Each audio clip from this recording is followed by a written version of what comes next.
സുഗമോദേവി സീരിയലിന്റെ ഇന്നത്തെ എപ്പിസോഡ് റിവ്യൂയിലേക്ക് എല്ലാവർക്കും സ്വാഗതം. അങ്ങനെ കെവിൻ ആണെങ്കിൽ ഷാരികയോട് പറയുന്നുണ്ട്, ഇസബല്ലയും അതുപോലെ ഞാനും നന്ദന്റെ മിസ്സിങ്ങിന് പിറകിൽ ഒന്നും അറിഞ്ഞിട്ടില്ല.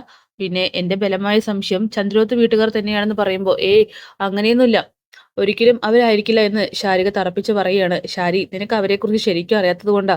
ഈ പറയുന്ന സിദ്ധു അങ്കിളുണ്ടല്ലോ, രാഷ്ട്രീയം അരച്ചു കുടിച്ചവനാണ്. അയാൾക്ക് പല അടവുകളും അറിയാം. ഒരുപക്ഷെ അയാൾ തന്നെ ആയിരിക്കണം മനഃപൂർവ്വം നന്ദനെ മാറ്റി നിർത്തിയിരിക്കുന്നതെന്നൊക്കെ പറയുമ്പോൾ, ഏയ് അങ്ങനെ വരാൻ വഴിയില്ല. അങ്ങനെയെങ്കിൽ എന്റെ ചേച്ചി എന്നോട് പറയേണ്ടതല്ലേ. അല്ല, ദേവിക ശാരികയോട് എന്തെങ്കിലും പറഞ്ഞിരുന്നോ, സൂചന തന്നിരുന്നോ എന്നൊക്കെ കെവിൻ ആണെങ്കിൽ നൈസായിട്ട് ഷാരിയോട് ചോദിക്കുമ്പോൾ ഷാരി പറയുന്നുണ്ട് ഇല്ല എന്ന്.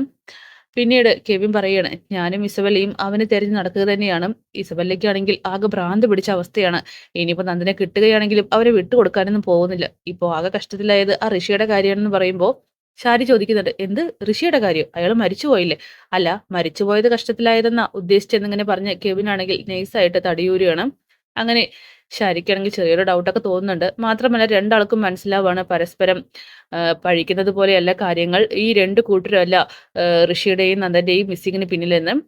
പിന്നീട് ഇസബല്ലയാണെങ്കിൽ ഓരോ ജോലികൾ ചെയ്തുകൊണ്ടിരിക്കുമ്പോൾ അരുന്ധതിയാണെങ്കിൽ ഇസബല്ലയുടെ ഫോണിലേക്ക് വിളിക്കുന്നുണ്ട്. അങ്ങനെ ഇസബല്ല വളരെ പുച്ഛത്തോടു കൂടി തന്നെ ആ ഫോൺ കോൾ അറ്റൻഡ് ചെയ്യാണ്. എന്താ മേഡം, നീ എന്താ കരുതിയത്? എന്നെ ഒറ്റയ്ക്ക് അങ്ങ് പെടുത്താമെന്ന് കരുതിയോ? എല്ലാ കുറ്റങ്ങളും എന്റെ തലയിൽ വെച്ച് കെട്ടി നീ രക്ഷപ്പെടാമെന്ന് കരുതിയോ? മേഡത്തിന് ഇപ്പൊ എന്താ വേണ്ട? ഞാൻ കാര്യങ്ങളെല്ലാം നേരിട്ട് കണ്ടപ്പോ പറഞ്ഞതല്ലേ. ഞാൻ ഞാനും കെവിനും ഋഷിയുടെ മിസ്സിങ്ങിന് പിന്നിൽ ഒന്നുമല്ല. വെറുതെ എന്തിനാ ഞങ്ങളെ പഴിക്കാൻ നിൽക്കുന്നതെന്നൊക്കെ ചോദിക്കുമ്പോ, ദേ, നീ അങ്ങനെ പറഞ്ഞിട്ടുണ്ടെങ്കിൽ നിന്നെ അങ്ങ് ഞാൻ വിശ്വസിക്കുമെന്ന് കരുതിയോ? എനിക്കൊരിക്കലും നിങ്ങൾ രണ്ടുപേരെയും വിശ്വസിക്കാൻ കഴിയില്ല. മേഡം, വെറുതെ കാര്യം അറിയാതെ സംസാരിക്കാൻ നിൽക്കരുത്. മേഡത്തിന്റെ മോനുമാണ് ചന്ദ്രോത്ത് വീട്ടുകാരുമായിട്ട് ഏറ്റവും പക. അതിൽ ഞങ്ങൾ കൂട്ടുനിന്നെന്ന് മാത്രം. അതുകൊണ്ട് പ്രതികൾ നിങ്ങൾ മാത്രമാണെന്നൊക്കെ പറഞ്ഞ് ഇസബല്ലയാണെങ്കിൽ ചൂടാകുമ്പോ, ഓ, അപ്പൊ എല്ലാം എന്റെയും എന്റെ മോന്റെയും തെറ്റാണല്ലേ? സത്യം പറയടി, എന്റെ മോനെ എവിടെയാണ് ഒളിപ്പിച്ചു വെച്ചിരിക്കുന്നത്? എനിക്കറിയില്ല മേഡം. അറിയാത്ത കാര്യം എവിടെന്ന് പറയാൻ? മര്യാദയ്ക്ക് പറഞ്ഞ നിനക്ക് രക്ഷയുണ്ടെന്നൊക്കെ പറഞ്ഞ് ഇസബല്ലയെ ഭീഷണിപ്പെടുത്തുമ്പോൾ, മേഡം അല്ലെങ്കിൽ എന്നെ എന്ത് ചെയ്യും? ദേ, ഈ അരുന്ധതിയെ കുറിച്ച് നിനക്ക് നേരെ അറിയില്ല. അന്വേഷിച്ചാൽ അറിയാമായിരിക്കും. ഇപ്പൊ നിന്നോട് സംസാരിക്കുന്ന അരുന്ധതിയല്ല യഥാർത്ഥ അരുന്ധതി എന്നൊക്കെ പറയുമ്പോൾ, ഓ, മേഡം അങ്ങ് മൂക്ക് കയറ്റോ?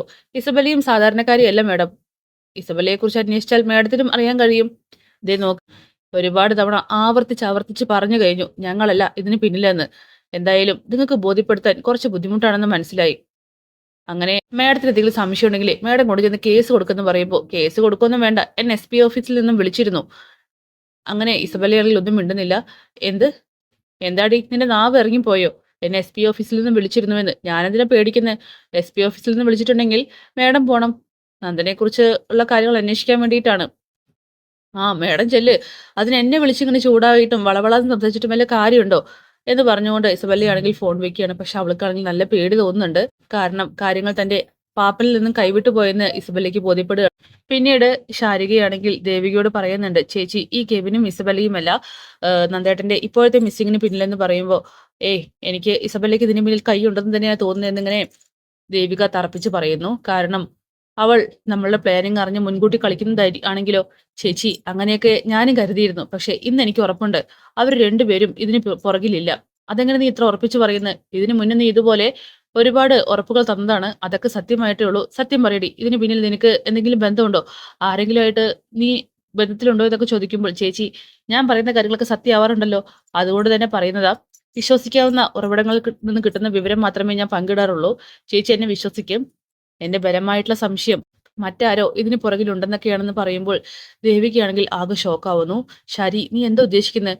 നമ്മൾ പരസ്പരം ഇങ്ങനെ പഴിച്ചുകൊണ്ട് നിൽക്കാതെ നാലാമതൊരാൾ കളത്തിൽ ഇറങ്ങിയിട്ടുണ്ടോ എന്ന് അന്വേഷിക്കണം ചേച്ചി. നന്ദേട്ടന്റെ പുറകിൽ മറ്റാരോ ഉണ്ടായിരുന്നു, അതാണ് സത്യമെന്ന് പറയുമ്പോൾ ദേവിയാണെങ്കിൽ ആകെ പേടിക്കുന്നു. ഇതേ സമയം നമ്മുടെ കെവിനാണെങ്കിൽ ഇസബല്ലയോട് വന്നിട്ട് കാര്യങ്ങളൊക്കെ പറയുന്നുണ്ട്. ഇസബല്ല അങ്ങനെ SP ഓഫീസ് വഴി അരുന്ധതി അന്വേഷണത്തിന് പോകുന്ന കാര്യങ്ങളൊക്കെ തന്നെ പറയണം. ഇത് കേട്ട് കെവിൻ പറയാണ്, എന്തായാലും ചന്ദ്രോത്ത് വീട്ടുകാർ ഇതിന് പുറകിലില്ല. കാരണം അങ്ങനെ എന്തെങ്കിലും ഉണ്ടെങ്കിൽ ദേവിക ഉറപ്പായിട്ടും SP ഓഫീസിൽ പോയിട്ട് കംപ്ലൈന്റ് ചെയ്യുമെന്നൊക്കെ ചോദിക്കുമ്പോൾ, അതൊരു പക്ഷെ നമ്മളെ വിശ്വസിപ്പിക്കാനുള്ള കളിയാണെങ്കിലും കെവിൻ, ഏയ്, SP അതിന് കൂട്ടു നിൽക്കുമോ? ഒരിക്കലുമില്ല. എന്തായാലും ഒരു കാര്യം ഉറപ്പിക്കാം ഇസബല്ല, ഞാന് എന്റെ രൂഹം പറയുകയാണെങ്കിൽ ചന്ദ്രോത്ത് വീട്ടുകാർക്ക് ഇതിലൊരു പങ്കുമില്ല.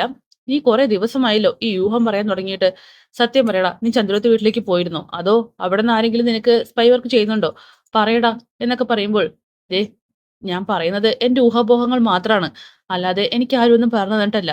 പിന്നെ ഞാൻ പറയുന്നത് ഇടയ്ക്കൊക്കെ ശരിയായി വരുന്നു. അത്രമാത്രം. എന്തായാലും നമ്മൾ സൂക്ഷിക്കണം. ഇസബെല്ല, എന്റെ ഒരു സംശയം ഞാൻ പറയുന്നത് കൊണ്ട് ഒന്നും തോന്നരുത്. പേടിക്കുവരുത്. നിനക്കും എനിക്കും നന്ദനെ ഒരുപോലെ കിട്ടണം. അതുപോലെ തന്നെയാണ് ഇപ്പൊ ചന്ദ്രോത്ത് വീട്ടുകാരുടെയും അവസ്ഥ. ഋഷിയെയും നന്ദന്റെയും പിന്നിൽ മറ്റാരോ ഉണ്ട്. നാലാമതൊരാൾ, നമ്മൾ അറിയാത്ത നാലാമതൊരാൾ ഇതിൽ കളിക്കുന്നുണ്ടെന്നൊക്കെ പറയുമ്പോൾ ഇസബെല്ലയാണെങ്കിൽ ആകെ ഞെട്ടിത്തരിക്കുകയാണ്. എടാ, അപ്പൊ നന്ദനെ എനിക്ക് എന്റെ കയ്യെത്തും ദൂരത്ത് കിട്ടണം. നമ്മൾ ഒരിക്കലും കളത്തിന് പുറത്താവരുത്. ആരാണ് അയാൾ എന്നൊക്കെ ചോദിച്ചുകൊണ്ട് ഇസബെല്ലയാണെങ്കിൽ ആകെ പകച്ചു പോകും. അങ്ങനെ ഈ സമയം നമ്മുടെ നാലാമത്തെ ആളുടെ എൻട്രി കാണിക്കുന്നുണ്ട്. ആ ഭിക്ഷക്കാരനായിട്ട് വന്ന് വേഷം കെട്ടി വന്ന ആളാണെങ്കിൽ ആ ആളെ വിളിച്ച് കാര്യങ്ങൾ പറയാണ്. സാറേ, ഇവിടെ ആള് സേഫ് ആയിട്ടുണ്ട്, സാർ എത്തിയാൽ മാത്രം മതി. ഞാനിതാ വന്നുകൊണ്ടിരിക്കുകയാണെന്ന് പറയുന്നു. നന്ദനാണെങ്കിൽ ആ ഗുണ്ടകളുടെ നീക്കും വരവും പോക്കൊക്കെ നോക്കിക്കൊണ്ട് നിൽക്കുന്നുണ്ട്. എന്നിട്ട് ആകെ ഭയത്തോടു കൂടി തന്നെ അവിടെ അങ്ങനെ ഇരിക്കുന്നു. പിന്നീട് പ്രഭാവതിയാണെങ്കിൽ നന്ദന്റെ റൂമിൽ വന്ന് പൊട്ടിക്കരഞ്ഞുകൊണ്ടിരിക്കുകയാണ്. ഈ സമയം അവിടേക്ക് ദേവിക വരുന്നുണ്ട്. അമ്മ എന്താ ഇവിടെ വന്നിരിക്കുന്നത്? ഒന്നും കഴിച്ചില്ലെന്ന് പറഞ്ഞു. എനിക്കൊന്നും വേണ്ട. അമ്മേ, എന്താ ഇവിടെ? എന്റെ നന്ദമോൻ ഇവിടെ നിന്നാണ് അവസാനമായിട്ട് എന്നോട് സംസാരിച്ചത്. അവന്റെ വിധി എന്തോ എനിക്കറിയുന്നില്ല. എനിക്ക് എന്റെ മോനെ കാണണം എന്നൊക്കെ പറഞ്ഞ് കരയുമ്പോൾ, അമ്മേ സമാധാനിക്ക്, വന്ന് എന്തെങ്കിലും ഭക്ഷണം കഴിക്കും. അവിടേക്ക് രജനി വരികയാണ്. ഓ, കഴിപ്പിക്കാൻ വന്നിരിക്കുകയാണ്. കുറച്ച് വിഷം കലക്കി കൊടുക്കടി. ചേച്ചി, മാന്യമായിട്ട് സംസാരിക്കാൻ പഠിക്കേ. നീ എന്നെ മാന്യതയൊന്നും പഠിപ്പിക്കാൻ വരണ്ട. എവിടെടി എന്റെ അനിയൻ? ആദ്യം എന്റെ അനിയനെ കുരുതിക്ക് കൊടുത്തു. ഇതപ്പൊ എന്റെ അമ്മയെ വിഷമിപ്പിച്ചത് മതിയായില്ലേ? നോക്ക്, നിന്റെ അമ്മായച്ചന് ഒരു പക്ഷെ നിന്നോടൊപ്പം നിൽക്കുമായിരിക്കും. എന്റെ അമ്മയ്ക്ക് ചിലപ്പോൾ നിന്നെ പേടിയായിരിക്കും. നീ MLA ആണെന്നുള്ള വലിയ വിചാരം നിനക്കുണ്ട്. പക്ഷെ എന്റെ അടുത്ത് നീ ആ അടവൊന്നും എടുക്കണ്ട. അത് വില പോകില്ല മോളെ. എനിക്ക് നിന്നെ പേടിയില്ല. ഞാൻ നിന്നെ ചോദ്യം ചെയ്യും. എവിടെടി എന്റെ അനിയൻ? എവിടെടി കൊണ്ട് ഒളിപ്പിച്ചു വെച്ചിരിക്കുന്നത് കൊലയാളി എന്നൊക്കെ പറഞ്ഞുകൊണ്ട് ദേവികയോട് ദേഷ്യപ്പെടുമ്പോ, ചേച്ചി വെറുതെ അനാവശ്യം വിളിച്ചു പറയരുത്. ചേച്ചിയെപ്പോൾ തന്നെ സങ്കടത്തിൽ തന്നെയാണ് ഞങ്ങൾ എല്ലാവരും. ഓ, നിനക്ക് സങ്കടം ഉണ്ടോടി? നീ എന്തിനാടി എന്നെ ദേഷ്യപ്പെടുന്നത്? നീ എന്നെ തല്ലോ എന്ന് പറഞ്ഞുകൊണ്ട് രജനിയാണെങ്കിൽ ദേവിക്ക് നേരെ കൈ ഓങ്ങുമ്പോൾ, രജനി ഒന്ന് നിർത്തുന്നുണ്ടോ എന്ന് ചോദിച്ചുകൊണ്ട് പ്രഭാവതിയാണെങ്കിൽ ബഹളം വെക്കുകയാണ്. അമ്മേ, ഇവിടെ ഇത് കണ്ടില്ലേ? എന്താടി, നീ എന്നെ തല്ലോ? ചേച്ചി തല്ലിയേനെ. സാഹചര്യം മാറിപ്പോയി. ഇപ്പോ എല്ലാം സഹിക്കാനാണ് ഞാൻ പഠിക്കുന്നത്. അതിനുള്ള എല്ലാ മാനസികാവസ്ഥയും സമാധാനവും എനിക്ക് ഉണ്ടാവണമെന്ന് പ്രാർത്ഥിച്ചിട്ടാണ് ഞാൻ ഇരിക്കുന്നതെന്നൊക്കെ പറഞ്ഞുകൊണ്ട് ദേവികയാണെങ്കിൽ ദേഷ്യപ്പെടുമ്പോൾ, കണ്ടില്ലേ അമ്മയുള്ള സംസാരം എന്ന് പറഞ്ഞുകൊണ്ട് വീണ്ടും തല്ലാനായിട്ട് പോവുകയാണ്. രജനി ഒന്ന് നിർത്ത്. ഞാൻ എന്തായാലും ഇവിടെ നിന്നും പോയിക്കോളാം. പക്ഷെ കാര്യം അറിയാതെയാണ് രജനി ചേച്ചി ഇങ്ങനെ ഏട്ടൻ സംസാരിക്കുന്നതെന്ന് പറയുമ്പോൾ, എന്താണെങ്കിലും വരുന്നത് എല്ലാവർക്കും ഒരുമിച്ച് അനുഭവിക്കാം എന്നൊക്കെ പറഞ്ഞ് പ്രഭാവതി ബഹളം വെക്കുകയാണ്. അമ്മേ, ആരനുഭവിക്കാൻ? ഇവള് അനുഭവിക്കണം. ഇവൾ ഒറ്റയ്ക്ക് അനുഭവിക്കണം. നമ്മുടെ നന്ദനെ നമുക്ക് തിരിച്ചു കിട്ടണം എന്നൊക്കെ പറയുമ്പോൾ, ഒന്ന് നിർത്ത് രജനി. അങ്ങനെ ദേവികയാണെങ്കിൽ അവിടെ നിന്നും പോകുന്നുണ്ട്. അമ്മ ഇതിനെങ്ങനെ പേടിക്കുന്നത്? ആരെയാ പേടിക്കുന്നത്?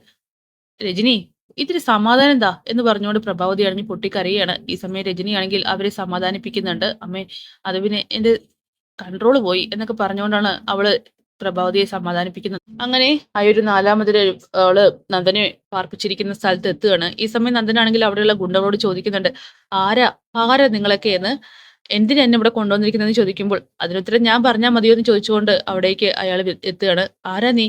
എന്തിനാടാ എന്നെ ഇങ്ങോട്ട് കൊണ്ടുവന്നിരിക്കുന്നത് ചോദിച്ചുകൊണ്ട് നന്ദൻ ബഹളം വെക്കുന്ന സമയത്ത് പ്രകാശ് മേനോനാണെങ്കിൽ തന്റെ ആ ഒരു മാസ്ക് കഴിച്ചവനെ കാണിച്ചു കൊടുക്കുകയാണ്. നന്ദനാണെങ്കിൽ പ്രകാശ് മേനോനെ കണ്ട് ആകെ ഷോക്കാവുന്നു. എന്തായാലും ഞെട്ടിക്കുന്ന ശത്രു തന്നെയാണ് തിരിച്ചു വന്നിരിക്കുന്നത്. അപ്പൊ കാത്തിരിക്കാം നാളത്തെ കിടിലൻ എപ്പിസോഡിനായിട്ട്.